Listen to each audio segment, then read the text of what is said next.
All right, welcome to the Sports Mashup number 80, October 5th, 2022.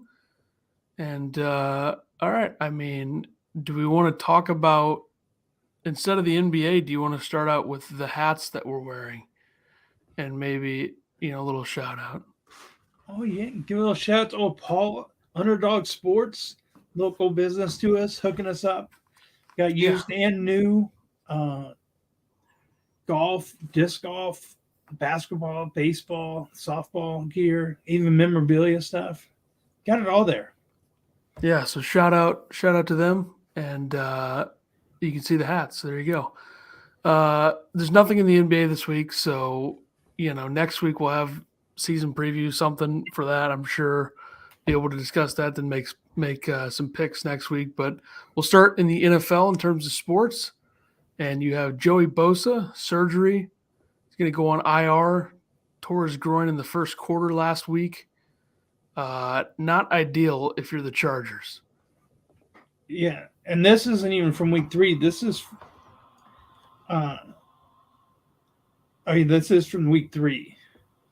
Yeah, But so they it's not didn't, from they week 4. didn't, they didn't say this until last Thursday, so the day after we recorded last week. Well, if you're the Chargers, you got to be feeling good about the fact that you brought in Khalil Mack, so you have somebody on the other side without Bosa in there Yeah, at this point. now So, you just need your star secondary to actually show out.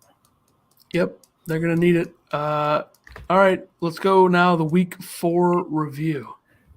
Yeah, Thursday Night Football, you had the Bengals beating the Dolphins 27-15. Tua gets knocked out again. Burrow looked a little more comfortable now. It's kind of felt like the classic. The Dolphins are not going to be undefeated anymore type game. They hung around even after Tua goes down, which that whole thing is a disastrous situation. Obviously, Tua is not going to play this week, so sounds like for Tua, it's a lot better than it could be in terms of how serious that injury could be. But for the Bengals, I feel like they're starting to maybe come back to life. I mean, a couple wins in a row. Obviously, they beat the Jets for their first win in week 3, which was like one of those, you have to win this game or you're in real trouble. But luckily for them, the Browns lost, the Ravens lost, and the Steelers lost. So the Bengals at 2-2, I think they're just fine. And if they can just get a little bit more protection for Burrow and he can start to find something. I mean, him and Chase together did absolutely nothing for like the first 3 quarters of this game. Like Jamar Chase did nothing for a long time in this game, and they were still controlling it the entire way. So that just shows that how important Boyd and Higgins and Mixon and the other weapons that Burrow has. So the Bengals are. I'm almost ready to say they're back. I don't think I'll say it yet, but I'm very close. No, I don't. I don't think that Eli Apple and the Bengals secondary held Tyreek Hill in check at all. No, I don't think anybody can do that. So As much talking as they want to do over the internet, they definitely did not back it up on the field. nope. But they'll just say that they got the win. So I guess they got that going for them. Vikings and Saints in London. The Vikings win 28-25. You had a Will Lutz double doink, which was to tie the game late. I think it was, 61 yards. And it was a big game for Justin Jefferson. He had a monster game. Yeah, Double-digit receptions. He finally got ton of back yards. involved in their offense. Yeah, so Vikings are 3-1. I mean, I don't really know what to think of them. They had a real. I mean, a win is a win. Obviously, at this time of the year, it doesn't really matter how you look winning. It's just about winning in October, because December is really when it matters how you look when you win. But I mean, they beat the Saints team that had Andy Dalton in there at quarterback. They were without Kamara. They were without Michael Thomas. So gritty effort by the Saints to stay in this game and keep it close and have a chance to send it to overtime. I mean, their backfield was led by Latavius Murray. Yep, and they got. It was just signed not very many days before the game. They had to rely on Chris Olave to make plays, and he did. But Well, even I don't know. Jarvis Landry was a game time decision, and I think the only reason he played was they just want another body out there. Yep. And then you had the Falcons beat the Browns 23-20. Mariota and Cordero Patterson keep getting it done.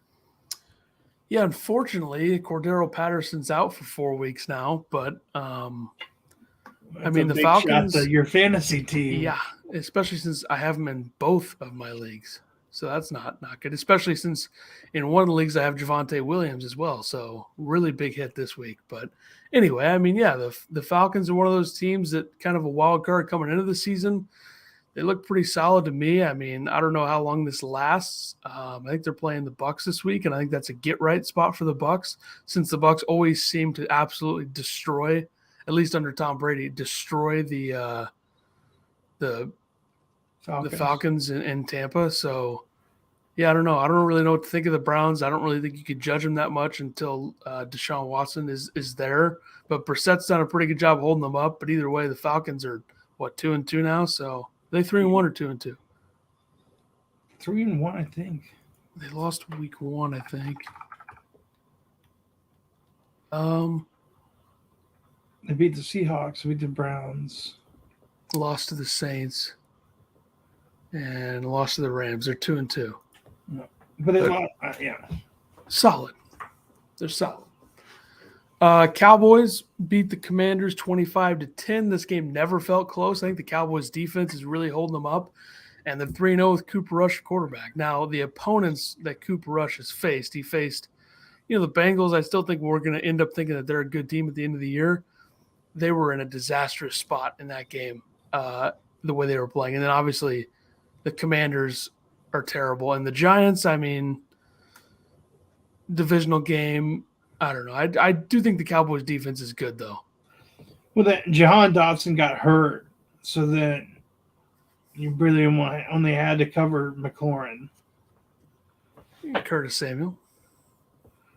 Okay, so you went from having to cover 3 guys, and Jahan Dotson's like their speedster, to not having to worry about the speedster.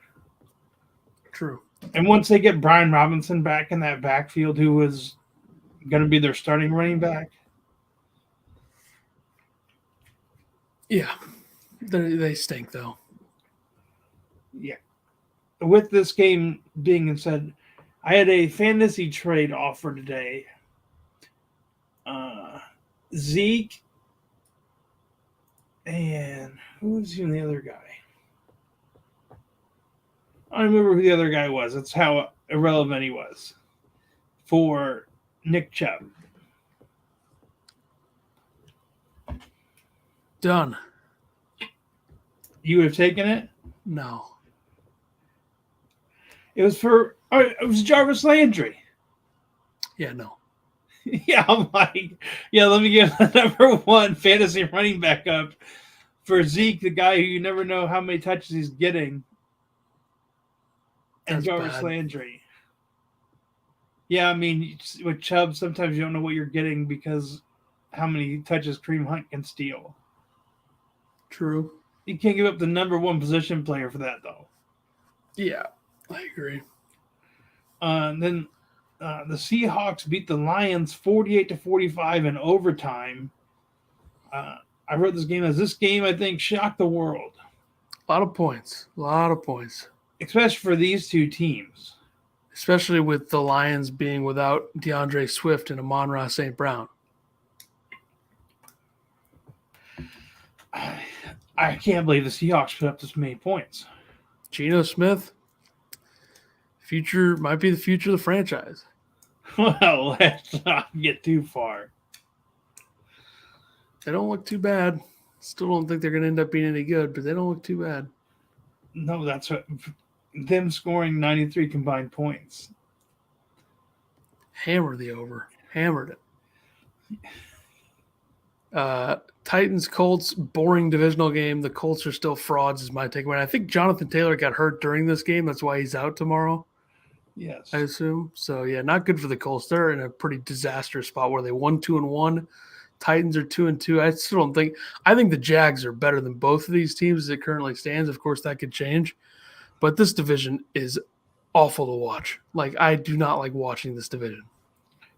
No, and most of the time we have to watch this division. Yep. Colts. But, I mean, the Colts already can barely score, and now you lost one of the best running backs in the league on a shortened week. Yeah, I think the Broncos could have a little bit of a, now we feel good about ourselves game by just destroying the Colts. We get to see the Broncos in another primetime game. Yeah, it's great. It's great. What is it, 3 out of 4 weeks? Yeah, I mean, I don't know why we're putting Russell Wilson on a pedestal like he's really ever done anything other than be the first five weeks of the season MVP and then win a Super Bowl with an all-time defense. I mean, give me a break. Then you had the Giants beat the Bears 20-12. Another snooze fest in the books for a Bears game. This game showed me, I think, that the Giants aren't bad.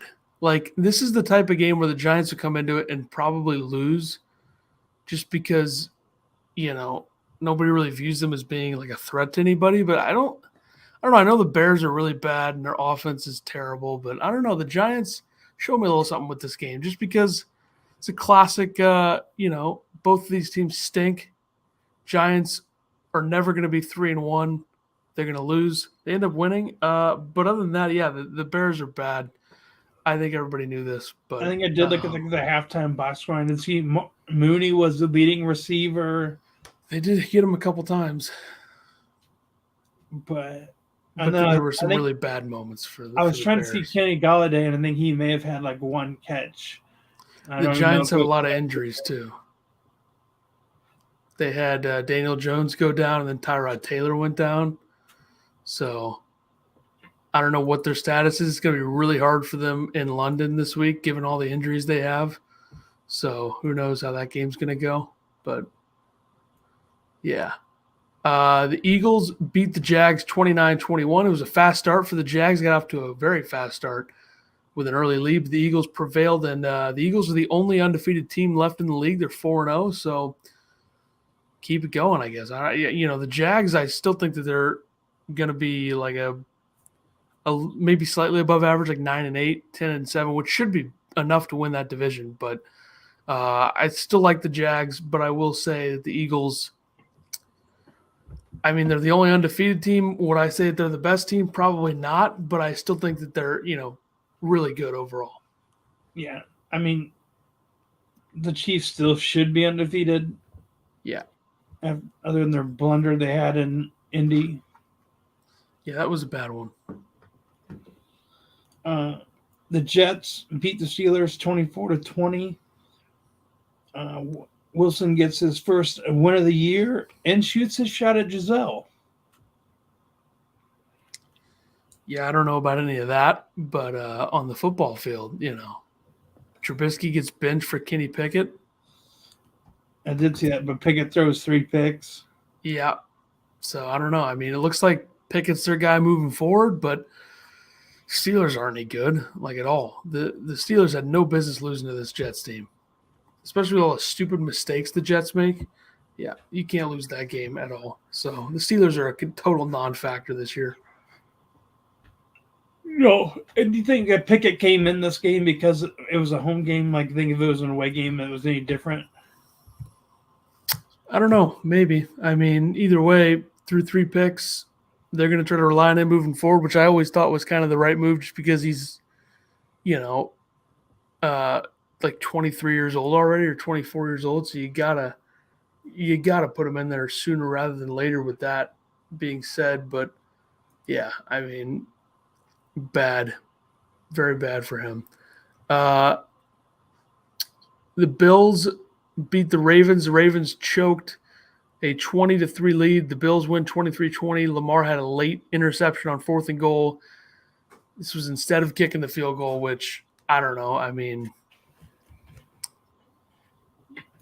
I don't really hate that call that much, but it's kind of dumb.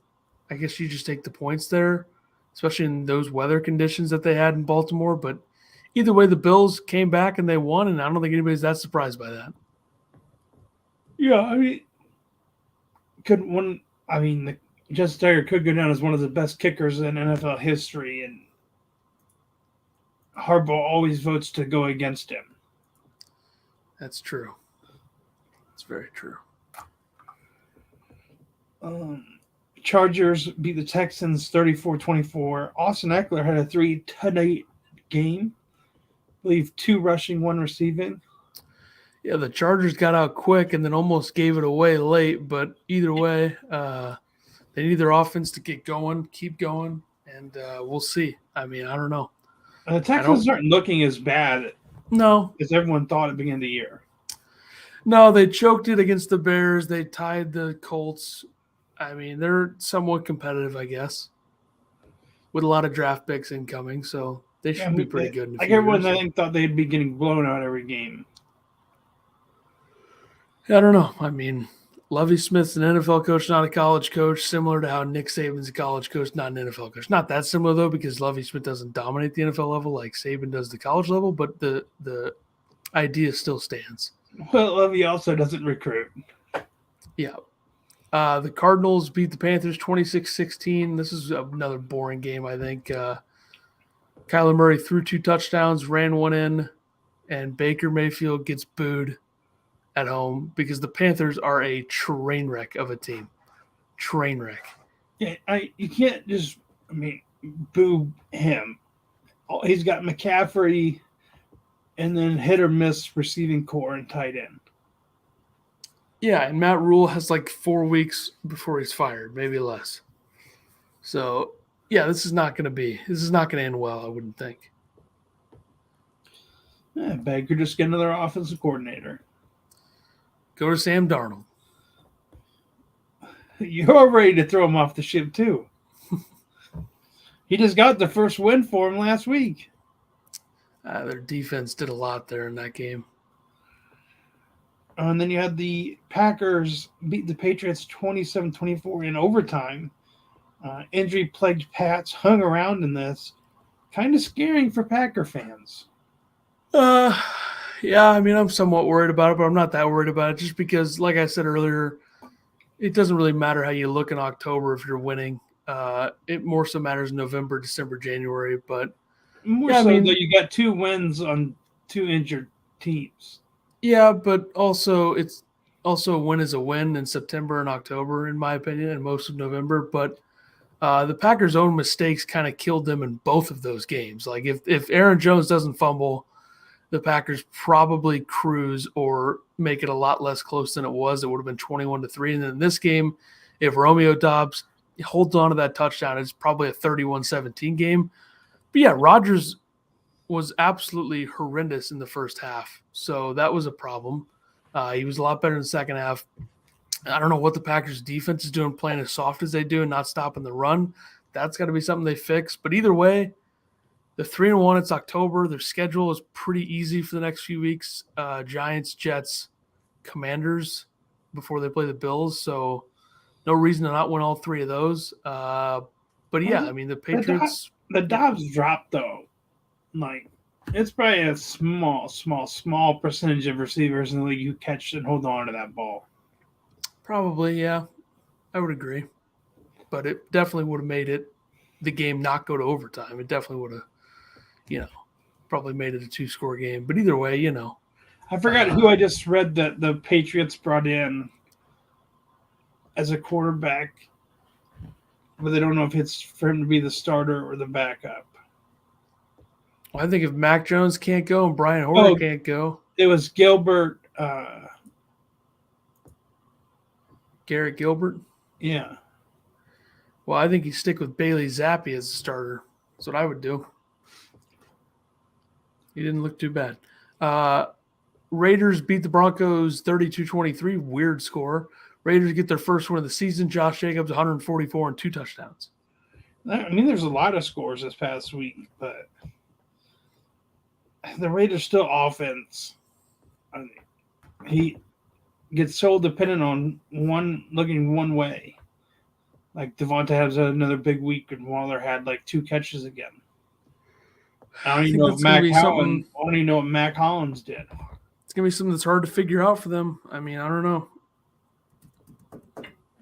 It's a lot easier to be good with mainly targeting one guy when you have an elite quarterback.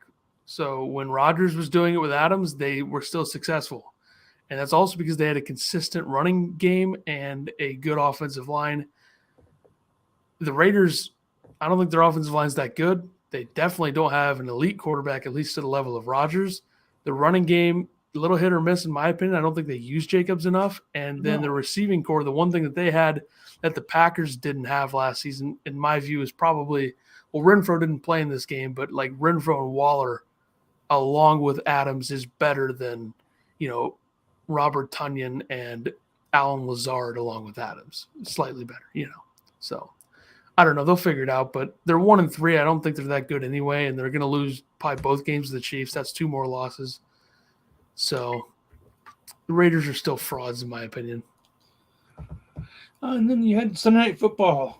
Chiefs beat the Bucs 41-31. Chiefs hammered down from the starting kickoff fumble and really don't look back. There was a lot of efficient drives in this game by both teams. Rashad lot White of like 8 plays for 70 yards, touchdown. Yeah. I mean, Rashad White fumbled on the opening kickoff, but I think it was only 3 plays later that Kelsey's in the end zone. Yep. 2 plays, 24 yards or whatever. And also, the Bucs used White a lot more in this game than I thought they would after he fumbled. So that was kind of bizarre. Fournette has been – I don't even know what he's been doing. Brady and Evans look good. You got that going. I think this week is a get-right game for the Bucs. I think they're going to score a ton of points against the Falcons. Really do. Julio still hasn't looked like he did in week 1. It looked like Godwin got hurt again, but he came back, I believe. But either way, the Chiefs' offense is very, very good.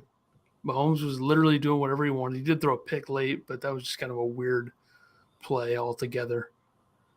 And now Monday Night Football, 49ers beat the Rams 24-9. The 49ers seem to own the Rams, at least in San Francisco, or in Santa Clara, I should say, in the regular season. Stafford had a rough game, threw a pick 6. The Niners are probably like a gritty 9-8, 10-7 team, maybe make the playoffs, I would think, with Jimmy G there. But either way, the entire division there is 2-2, so who knows where they're at right now. Yeah, I'd still pick the Rams, but I don't think Stafford – he just doesn't look right. I think it could be that elbow injury. I don't know. And maybe Jimmy G – I think they were also on like their third-string center in this game. But Jimmy G having the whole week to actually know he was going to be the starter made it come out ready to sling the rock. Could be. All right, let's go over to golf. Last weekend you had the Sanderson Farms Championship. Winner Mackenzie Hughes won $1.4 million, shot 17 under. He won a one-hole playoff versus Sepp Straka. This week you have the Shriners Children's Open defending champion Sung J M at TPC Summerlin in Las Vegas, Nevada. We'll see. We'll see how this tournament goes. Decent amount of bigger names back in the field. Bit of a stronger field this week than last week, I would say, yes. Obviously, the big one is, of course, Max Homa, a great friend of the show. Shout out to him. He'll be playing tomorrow morning, so boom. Patrick Cantley and Cam Davis also. Yep. Major League Baseball. Aaron Judge hit his 61st homer last Wednesday to tie Roger Maris's record, and then last night hits the AL record. Hits AL record 62nd home run. Yeah, it took him a while to get there. Some people thought he might not. I was kind of thinking the same thing, but he does. And shout out, like I said earlier in the year, probably the greatest prove-it year by any player in any sport ever, almost. I mean, MJ 1996, of course. But Judge, the Yankees wouldn't pay him.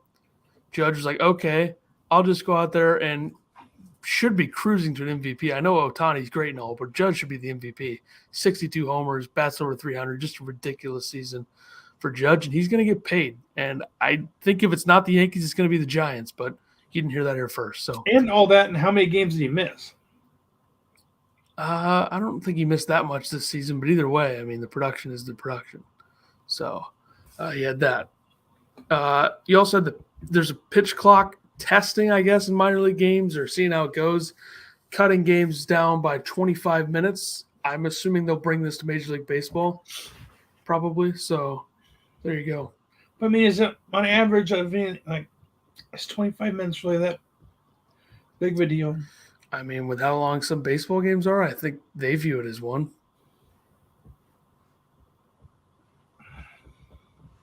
I don't know.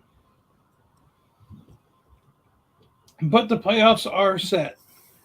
In the NL, you have the Dodgers, Braves, and Cardinals clinching their division, and the Mets, Padres, and Phillies clinch the wild card. So you'll have the Cardinals versus the Phillies, Mets versus the Padres. If you want to hear my picks, it's Phillies and Padres are the winners right there, folks. There you go. Heard it here first. I only say that because it's a 3-game series, and the Cardinals against Wheeler and Nola has not worked out well. But I hope I'm wrong, of course. In the AL, it's the Astros, Yankees, and Guardians winning the divisions. The Blue Jays, Mariners, and Rays with the wild cards. Guardians versus Rays, Blue Jays versus Mariners. Of course, everybody knows that the winners of these series is going to be the Guardians and the Mariners. Everybody knows that. So, yeah, player of the week, I guess. Yeah, the Rays still missing. Glass now? No, they're lefty. Clanahan? Yeah, I don't know. Haven't looked I that remember up. we talked about him like a month ago. I didn't know how long he would be out. He pitched October 1st. Oh. So he's back. My play of the week is Philadelphia DH/outfielder Kyle Schwarber, 9 for 24. That's a 375 average, 4 bombs, 7 ribeyes, 1531 OPS. I went with Toronto shortstop Bo Bichette, 9 for 20, which is a 450 average, 2 runs, 2 RBIs, 1 walk, 926 OPS. Both of those guys getting ready for the postseason. There you go. Which begins Friday. I was trying to find someone that we hadn't picked really all year. There you go. NHL, a few news and notes here. The Islanders signed center Matthew Barzal to an 8-year extension. Annual average value of $9.15 million per year, $73.2 million total. They lock him up. A lot of people don't like that. I can't say that I love it either. It's very, very expensive. The Senators goaltender Cam Talbot will be out 5 to 7 weeks with an upper body injury. He was traded from the Wild to the Sens in the offseason, so bit of a loss there. The 2022-23 season will begin on October 7th in Prague with the Preds and Sharks 2-game set on the 7th and the 8th. Interesting matchup there, but the real opening night for me, I mean, I know those are regular season games and they count, but opening night in the U.S., October 11th, Lightning, Rangers, Golden Knights, Kings, ESPN doubleheader. And so, yeah, the season will be upon us by the time we do this next week. I forgot that they picked, or ESPN picked up a lot more NHL games. Yep, they are all over it, no doubt. And then I have a few NHL futures that I'll throw out there real quick. I got 5 of them. The first one is the Vegas Golden Knights plus 475 to win the Pacific Division. A lot of people sleeping on them after a disastrous last season, but if they're healthy, they have one of the best lineups in the league. I'll take, just because this is an outrageous number to me, it's like the 5th best odds in the division. The Blues plus 1,200 to win the Central. I think personally the Blues are clearly the 2nd best team in this division. So plus 1,200 seems outrageous to me when you have the Wild, Preds, and Stars with better odds. That makes 0 sense to me. You may call me a homer. That's fine. Third, I'll take the Blue Jackets plus 600 to make the playoffs. They add Johnny Gaudreau. It's a competitive division they're in, but I think that they can finish in that top 4 or 5 and get a wild card spot at the very least. Then number 4 is Vegas goaltender Logan Thompson to win the Calder plus 1,600. He has like the 7th or 8th best odds. If I'm buying into Vegas being good this season with your guy Bruce Cassidy behind the bench, I need their goaltender to be good. My guy. Hey, he had some good years there in Boston. And then number 5, I'll take Cale Makar. This is a layup to me. Over 78.5 points. That is a layup. So I think that's like plus 115 or minus. I think it's minus 115. So, yeah, that's an easy one there. Did you actually take any of this? I'm going to throw it together, but, I was getting it out for the people there first. I think I did last year. I missed like maybe 4 for 6 last year or something. But this year's going to be 5 for 5. So there you go. So you can put that into a parlay then? Oh, yeah, definitely. Those are all going to hit for sure. All right, college football top 25. Number 1, Alabama back to number 1. Georgia dropping 1 to number 2. Ohio State, Michigan, Clemson staying the same at 3, 4, and 5. USC stays put at 6. Oklahoma State up 2 to 7. Tennessee stays at 8. Ole Miss up 5 to 9. And Penn State moves up 1 to number 10. All right, Utah up 1 to 11, Oregon up 1 to 12, Kentucky drops 6 to 13, NC State drops 4 to 14, and Wake Forest up 7 to 15. BYU up 3 to 16. TCU at 17 after being unranked. UCLA up to 18 after being unranked. Kansas to number 19 after being unranked. Kansas State up 5 to 20. Washington drops 6 to 21, Syracuse, Mississippi State, Cincinnati, LSU, 22 through 25, all unranked, getting into the top 25. So, which I can't, like, Arkansas was at 20 going against Alabama, loses, and they fall completely out. But you have 7 teams come into the top 25 if they're all being unranked. Yeah, it's interesting. I don't know. I mean, Arkansas did get kind of smoked, and Bryce Young was banged up in that game.